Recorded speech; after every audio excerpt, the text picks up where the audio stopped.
Notre invitée ce matin, c'est la procureure de la République de Paris, Laure Becchio. Merci beaucoup d'avoir accepté notre invitation.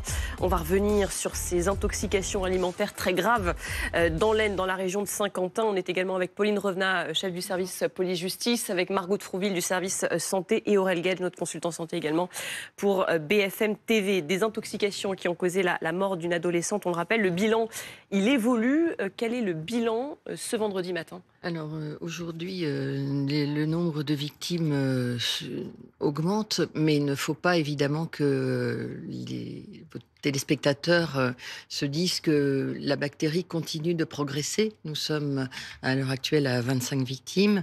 9 d'entre elles ont développé un syndrome sévère d'intoxication. Mais ce qu'il faut savoir, c'est que nous sommes à la recherche finalement de la bactérie qui a été à l'origine de ces intoxications. Malheureusement, parmi ces victimes figure une fillette de 11 ans, Élise, qui est décédée. Vous me permettrez d'avoir une pensée pour sa famille, pour ses parents, évidemment.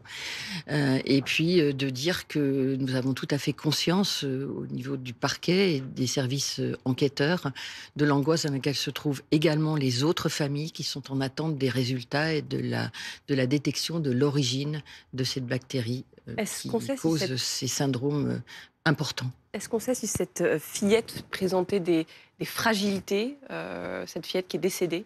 En l'état de mes informations, ça n'est pas quelque chose qui a été révélé au niveau sanitaire, parce que ce qu'il faut bien comprendre à l'heure actuelle, c'est que l'enquête essentiellement est une enquête sanitaire qui est faite. Donc cette enquête a été déclenchée d'ailleurs assez vite, puisque tout se révèle lorsque finalement le 12 juin, un certain nombre d'hospitalisations se manifestent pour de personnes qui se présentent tout simplement dans les différents services hospitaliers du secteur et qui sont victimes de syndrome de diarrhée importante.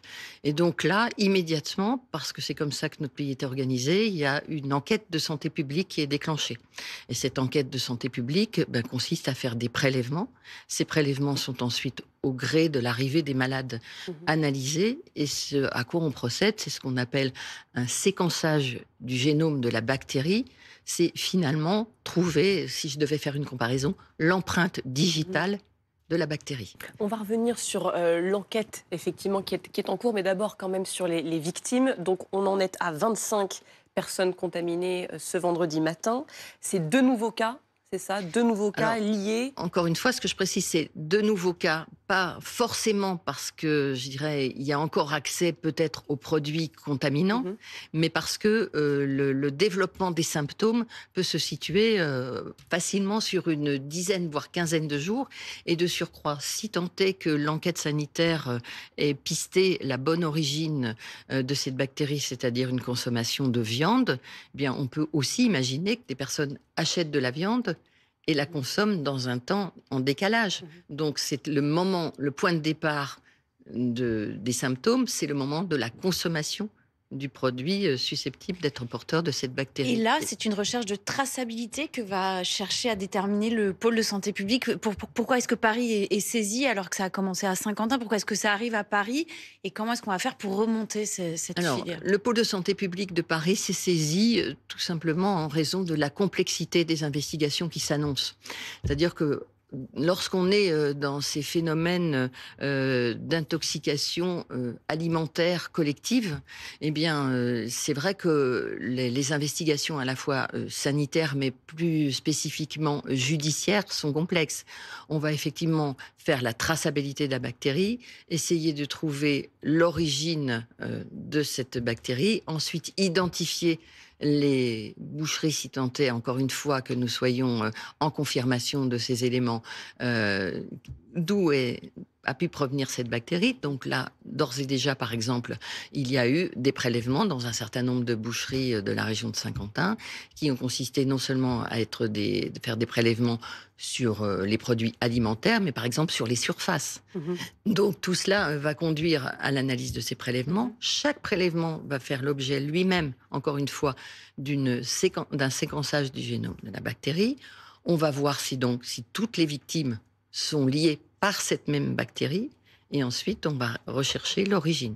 Alors, bien sûr, il y aura les investigations. Elles vont consister en quoi? Elles vont consister, une fois qu'on aura obtenu ce séquençage précis du génome, d'identifier les victimes plus précisément et surtout de les entendre et de faire cette confirmation des points, de ce que je pourrais qualifier de points de compromission. Pour l'instant, en tout cas, c'est la piste de la viande contaminée qui est la plus probable. C'est ce que nous disent les spécialistes au niveau sanitaire, que c'est la plus probable aux raisons de la catégorie de la bactérie qui est détectée. Et parce que aussi c'est le seul point commun entre les différentes victimes. Quand les médecins épidémiologistes ont posé les questions aux familles, c'était cette consommation de viande qui revenait.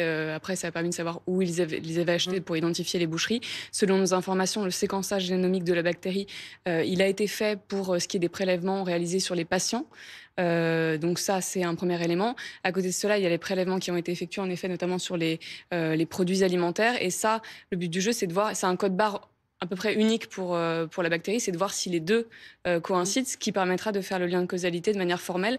Ce que je voulais vous demander, c'est est-ce que vous avez remonté la piste jusqu'aux abattoirs, par exemple? C'est des pistes qui font partie de l'enquête? Bien sûr, lorsqu'on est dans ce type d'investigation, on voit le point d'origine qui est immédiatement identifié. Ce qu'on pourrait dire, vous avez employé le terme matché, mais c'est effectivement comme ça qu'on peut résumer les investigations de première intention. Mais ensuite, on s'intéresse de plus en plus à l'origine du produit. On va remonter l'intégralité de la filière. On va essayer de questionner ce qui a pu, et c'est pour continuer à répondre à votre question, c'est ce qui a pu légitimer aussi la saisine du pôle santé publique, c'est-à-dire que non seulement les investigations sont complexes, mais la réglementation l'est tout autant. Et donc, les magistrats spécialistes du pôle santé publique, dont je précise que ce pôle a pour spécificité d'être assisté de ce qu'on appelle des assistants spécialisés, qui sont médecins, vétérinaires, pharmaciens. Donc, dans toutes les analyses judiciaires que nous allons mener, nous aurons des spécialistes qui vont à l'appui de la compréhension qu'on pourra avoir du dossier. À ceux qui sont inquiets, aux victimes potentielles ou à ceux qui se posent des questions, quelle réponse vous pouvez apporter aujourd'hui? Alors, moi, la réponse que je souhaite leur apporter, c'est que tout simplement, eh bien, si jamais ils avaient le sentiment, l'impression qu'ils ont des symptômes qui les conduisent à s'interroger sur le fait d'être atteints ou pas, mais bien sûr qu'ils se présentent dans les services hospitaliers afin qu'ils soient non seulement identifiés au niveau sanitaire, mais que nous puissions les prendre en compte au niveau du dossier. Leur dire que nous sommes pleinement mobilisés sur ces investigations afin de leur apporter au plus vite la réponse de la catégorie de la bactérie et de ce qu'ils doivent attendre de la justice. Leur dire aussi que nous pensons à eux, parce que lorsque nous nous sommes saisis, Paris peut paraître bien loin de Saint-Quentin. Et je voudrais leur dire que donc l'association Paris Aide aux Victimes est à leur disposition, à leur écoute, pour recevoir toutes leurs questions, pour les accompagner dans ce chemin judiciaire. Et si vous me permettez d'en donner le numéro de téléphone... Et il va apparaître. Eh bien alors, s'il apparaît, c'est le 07 88 70 70 38. Voilà. Donc encore une fois, toutes les personnes qui ont des questions, eh bien, ils auront réponse en appelant ce numéro. On peut appeler directement ce numéro. Sur le bilan, 25 personnes contaminées, 2 nouveaux cas donc recensés, 9, ce que vous disiez, qui présentent des symptômes plus importants. Ces personnes-là sont dans quel état ? Alors, sur ces 9, il y a bien sûr 9 personnes ont des symptômes plus importants, 10 sont encore hospitalisées.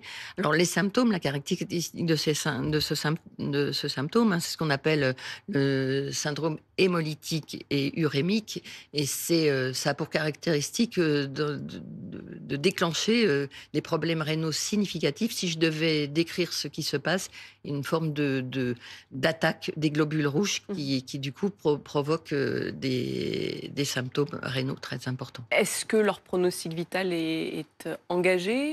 Non, pas à ma connaissance du tout. Pour le moment, ils sont sous traitement. Encore une fois, on le déplore, c'est le décès de cette fillette de 11 ans. Aujourd'hui, les victimes ont, pour la plus petite, 11 mois et pour la victime la plus âgée, 71 ans. De 11 mois à 71 ans, 12 personnes qui sont toujours hospitalisées et 9 présentent donc des symptômes importants. Et si la liste des victimes s'allonge, c'est parce que la période d'incubation est de 10 jours. Voilà, elle pourrait s'allonger à nouveau. 10 à 15 jours avec un point de départ de la consommation. à peu près, sur ce qu'on peut en dire. Merci beaucoup. Merci, Madame la procureure, d'être venue sur notre plateau. Ce matin, je voulais qu'on aille justement retrouver notre équipe. Jérémy Brossard, vous êtes à Saint-Quentin. Il y a une sorte de psychose, Jérémy, qui s'est installée. Évidemment, les gens ont peur. Oui, psychose, le mot est peut-être un peu fort, mais c'est vrai qu'il y a une inquiétude et on suit de ça de très près avec ces nouveaux cas qui ont été annoncés hier soir. En arrivant ici à Saint-Quentin avec Baptiste Keïta, on a interrogé évidemment les habitants. C'était l'heure évidemment où ils font leurs courses. On a vu des habitants de Saint-Quentin inquiets ou en tout cas prudents, vigilants. Beaucoup nous ont expliqué qu'ils avaient même changé leurs habitudes alimentaires. Un habitant nous expliquait par exemple qu'il mangeait d'habitude beaucoup de viande et qu'il avait arrêté la viande. On a vu une dame qui sortait d'une poissonnerie expliquant qu'elle s'était mise au poisson mais un petit peu embêtée par rapport à son boucher habituel et qu'elle irait le voir demain. Voilà, donc pas de psychose ici, mais c'est vrai qu'on est extrêmement vigilant. On change ses habitudes alimentaires et on attend évidemment les résultats des enquêtes sanitaires qui sont en cours avec l'espoir de trouver l'origine précise de ces contaminations parce que ça touche des personnes fragiles et notamment des enfants. Merci beaucoup, Jérémy Brossard, avec Baptiste Keïta. Margot, il faut quand même rappeler que cette bactérie E. coli dont on parle beaucoup là, ça fait peur. Mais en fait, on en a plein de tubes digestifs et il y en a qui sont nécessaires au bon fonctionnement même de notre système digestif et il y en a certaines qui sont pathogènes. Et quand on va s'infecter avec une bactérie E. coli, on incrimine souvent le dernier repas, mais en fait, l'incubation est généralement de 3 à 4 jours et on va développer des symptômes, notamment des diarrhées qui peuvent être sanglantes. Et c'est seulement dans une minorité de cas, entre 5 à 10%, que des complications vont apparaître avec ce syndrome hémolytique et urémique. Là, en l'espèce, sur les 25 cas recensés, il y en a 9 qui l'ont présenté, ce symptôme. Donc, c'est vraiment pas du tout systématique. Mais quand c'est le cas, il faut être hospitalisé au plus vite, notamment pour recevoir des traitements de dialyse, parce que ça peut entraîner des complications à la fois rénales, mais aussi neurologiques. Aurel Guedj, comment on fait pour éviter cette contamination liée à la bactérie E. coli? Je lisais d'ailleurs qu'avec l'été et les fortes chaleurs, les intoxications alimentaires, etc., peuvent être plus fréquentes.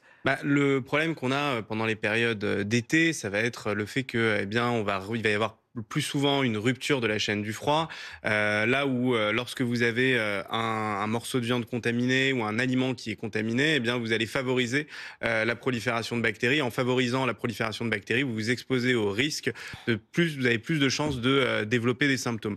Donc pour les gens qui nous regardent, je pense que c'est important de rappeler les moments où il faut s'inquiéter, que ce soit pour soi ou alors que ce soit pour ses propres enfants. D'ailleurs, vous verrez, lorsque vous allez voir votre médecin, généralement on va essayer de distinguer 2 symptômes, soit ce qu'on va qualifier de syndrome dysentérique, on va chercher le fait qu'il y ait des glaires ou du sang. Vraiment, n'hésitez pas à appeler le 15 ou n'hésitez pas à aller voir votre médecin si lorsque vous avez mangé, vous avez été exposé à ce genre de choses. La seconde chose, c'est lorsque vous allez avoir un syndrome colériforme. Le syndrome colériforme, qu'est-ce que c'est? C'est que vous allez perdre de l'eau, perdre de l'eau, perdre de l'eau. Et pour rappel, la déshydratation, ça tue. Donc réellement, on est très attentif à ça. On est attentif au fait qu'il y ait du sang dans les selles et on est attentif au poids de son enfant. On est attentif au fait qu'il soit qu'il soit réactif, qu'il soit pas ralenti, qu'il continue à manger et surtout on réhydrate les gens. C'est important de le redire. Quant à l'intervention de la procureure, je pense que c'est important de rappeler et d'expliquer pourquoi on a plus de cas qui arrivent, puisque lorsque vous arrivez à déterminer une source, là, à ce moment-là, on va rappeler toutes les personnes qui ont consommé l'aliment dans ce genre d'enquête et probablement que vous avez certaines personnes qui n'ont pas consulté le médecin lorsqu'ils avaient des selles liquides et donc dans ce cas-là, on va les ajouter dans les cas. La question en fait qui est primordiale, c'est la nature de la source pour être capable d'identifier le germe et potentiellement les gestes qu'il y aura à réaliser. Et puis la seconde chose, c'est est-ce que c'est une source qui est persistante ou est-ce que c'est ponctuel? Et là, ce qu'a essayé de nous dire la procureure, c'est qu'à l'heure actuelle, probablement que la source est tarie. Est-ce que c'était un morceau de viande? Est-ce que c'était une carcasse? Est-ce que c'était... Mais théoriquement, à l'heure actuelle, on n'a pas d'argument pour dire qu'il va y avoir d'autres nouveaux cas dans le temps qui vont s'étaler dû à une source qui est persistante. Margot, vous avez écrit ce livre, Manger sans s'empoisonner, juste des conseils très concrets. C'était la suite du scandale Buitoni, Kinder notamment. Un autre scandale sanitaire.